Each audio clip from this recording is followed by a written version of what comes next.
Hello viewers, গতকাল সন্ধ্যার দিকে আমাদের দেওঘর গ্রামে একটি ভয়ঙ্কর পাগল মহিষ প্রবেশ করে। সেই মহিষের আঘাতে প্রচুর পরিমাণে লোক আহত হন। এতে 4 জন গুরুতর আহত হন। এই আহত ব্যক্তিদেরকে বিভিন্ন হাসপাতালে প্রেরণ করা হয়েছে। এই মহিষটি খুবই ভয়ঙ্কর।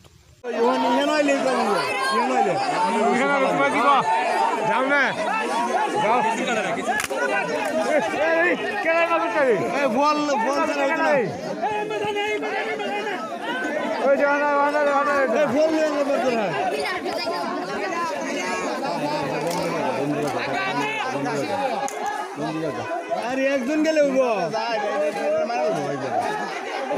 একজন গেলে হইব।